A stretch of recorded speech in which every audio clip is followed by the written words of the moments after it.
Hello everyone, I hope you are well.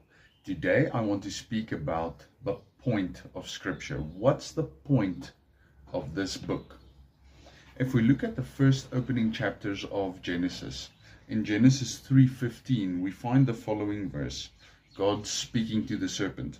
He says, I will put enmity between you and the woman, and between your offspring and her offspring, and he shall bruise your head, and you shall bruise his heel. So here we see God himself speaking about the gospel, the plan in its root form.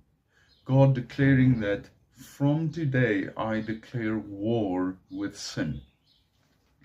And in the end, in the book of Revelation, we also see in Revelations 22, verse 16, I, Jesus, have sent my angel to testify to you about these things for the churches.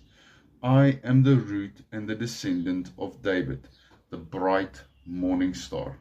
The reason why I use this verse at the end is this is the point of Scripture.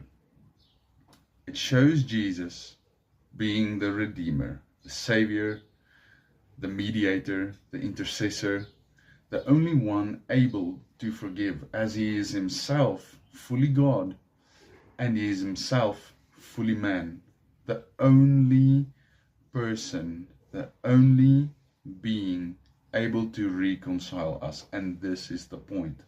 Your forgiveness of the forgiveness of your sins is only a fringe benefit to the fact that Jesus reconciles you to the Father through his work on the cross.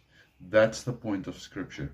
Not miracles, not wealth, not spiritual gifts, nothing else but Christ. Paul said, we preach Christ and him crucified. And 1 John 2 verse 22, if I'm not mistaken, says, who is the liar but he who denies that Jesus is the Christ? The point of Scripture, cover to cover, is Christ and him crucified.